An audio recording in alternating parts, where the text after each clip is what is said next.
स्वागत है आपका मेरे एक और नए वीडियो में। आज हम समझेंगे जीवन रेखा क्या होती है, कहाँ होती है और इसके क्या शुभ अशुभ प्रभाव होते हैं उसके बारे में मैं बताने जा रहा हूँ।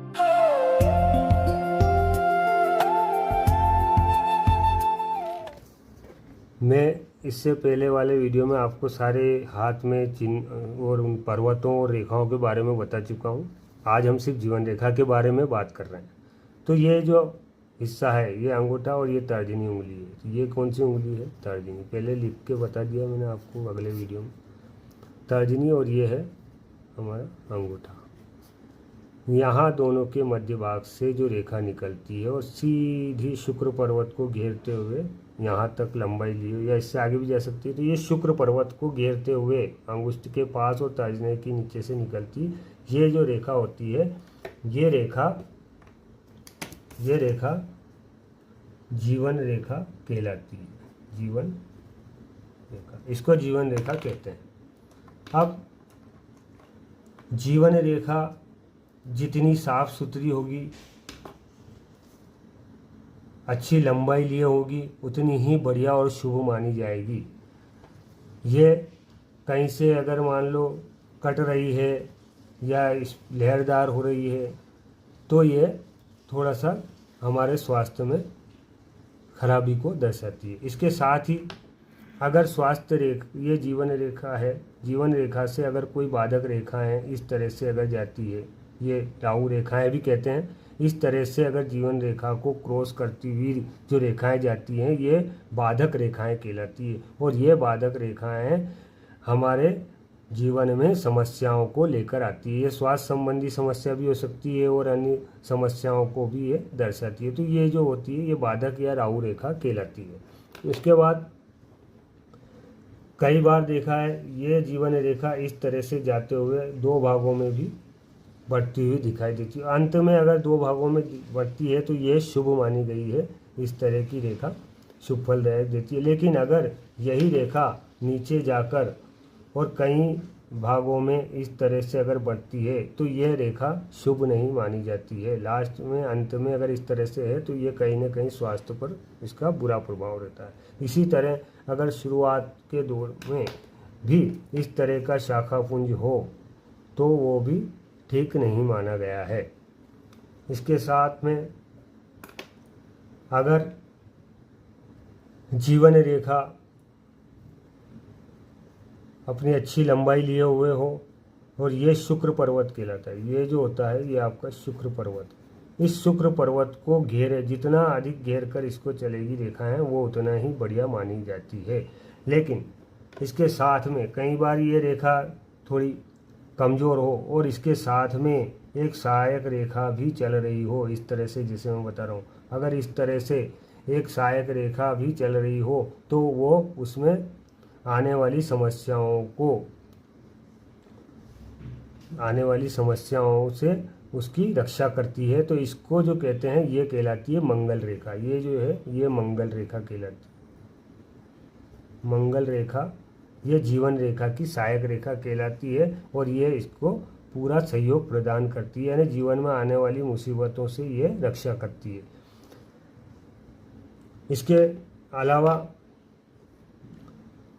कई बार देखा गया है कि जीवन रेखा जो है वो यहाँ तक दिखाई देती है कुछ हाथों में यहाँ तक दिखाई देती है। और कई का सवाल होता है कि क्या हमारी आयु इतनी ही है? ये आयु रेखा तो हमारी, इसको आयु रेखा भी कहते हैं जीवन रेखा को, तो क्या हमारी आयु कम हो गई यहाँ आने से या यहाँ आने से कम हो जाती है? तो ऐसा नहीं है।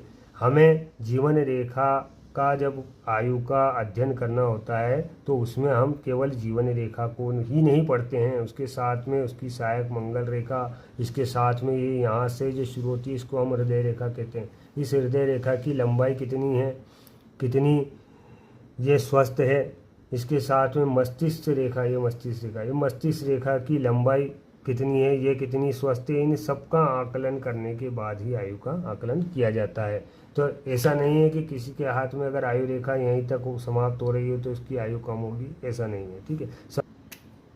इसके साथ ही अगर जीवन रेखा के अंत में अगर क्रॉस का साइन है या जीवन रेखा के प्रारंभ में इस तरह का क्रॉस का चिन्ह बना हुआ है तो यह भी शुभ नहीं माना गया है। इस प्रकार का जो क्रॉस का चिन्ह होता है वो कहीं न कहीं स्वास्थ्य संबंधी समस्याएं या आकस्मिक घटनाओं की ओर इंगित करता है, तो ये इस प्रकार का साइन भी अच्छा नहीं माना गया है। इसके साथ में अगर ये जीवन रेखा है, इस रेखा से ऊपर उठती हुई कोई रेखा जाती है गुरु पर्वत की ओर, ये है हमारा गुरु पर्वत, इसको गुरु बोलते हैं। तो यहाँ गुरु अगर अच्छा पुष्ट है, लालिमा लिए हुए है, उभरा हुआ है, और इसके साथ में ये आपका जो अंगूठा है, अंगुष्ठी, इसमें 3 पोर होते हैं। तो पहला वाला जो पोर है आपका ये भाग अगर आपका बड़ा है तो ये इच्छा शक्ति को दर्शाता है, यानी कि आपकी जो इच्छा शक्ति होगी वो बहुत ही गजब की होगी, महत्वाकांक्षा उसकी बढ़ी हुई रहेगी, और ऐसे व्यक्ति को राज्य सेवा, राज्य सरकार से भी लाभ प्राप्त होता है और वे अपनी इच्छाओं को पूरी कर लेते हैं, अपने जीवन में बहुत कुछ प्राप्त करने में सफल हो जाते हैं। जीवन रेखा पर कई बार इस तरह का वर्ग का अगर साइन बना हुआ है वो भी शुभ माना गया है कि इस तरह का अगर वर्ग का चिन्ह बना हुआ है तो ये जीवन में आने वाली कुछ घटनाओं को या जीवन रेखा में कुछ बाधाओं को से हमारी रक्षा करता है। इसके अलावा ये शुभ माना गया है, आपके जीवन को पुष्ट करने वाला माना गया है। जीवन रेखा पर कहीं पर भी या क्रॉस का चिन्ह नहीं होना चाहिए, साथ में ये दीप का चिन्ह नहीं होना चाहिए। इस तरह का अगर दीप का चिन्ह बनता है तो यह भी अच्छा नहीं माना गया है। इस तरह से ये भी कहीं ना कहीं जीवन में हमें मानसिक परेशानियां या जीवन में स्वास्थ्य संबंधी परेशानियों को दर्शाता है। तो शुक्र पर्वत को जितना अच्छा घेर के चलेगी, पूर्ण होगी, वो अच्छी स्वास्थ्य रेखा मानी गई है, अच्छी जीवन रेखा मानी गई है। उस पर किसी प्रकार की बाधक रेखा नहीं होनी चाहिए।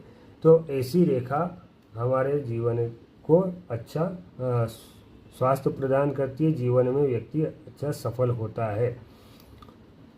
इसके अलावा इसमें व्रत का साइन, जैसे इस तरह का गोला बना हुआ, इस तरह का साइन भी नहीं होना चाहिए, वो भी अच्छा नहीं माना गया है, वो भी अशुभ ही माना गया है। तो ये जो रेखाएं हैं ये मैंने आपके जीवन रेखा के बारे में बताया है। अगले वीडियो में मैं आपको मस्तिष्क रेखा के बारे में और उसके बाद हृदय रेखा के बारे में बताऊंगा। आपको इसी तरह की जानकारी प्राप्त होती रहे, इसके लिए मेरे चैनल को सब्सक्राइब करें ताकि आपको मेरे वीडियो आपको सबसे पहले आप तक पहुंच सके। धन्यवाद।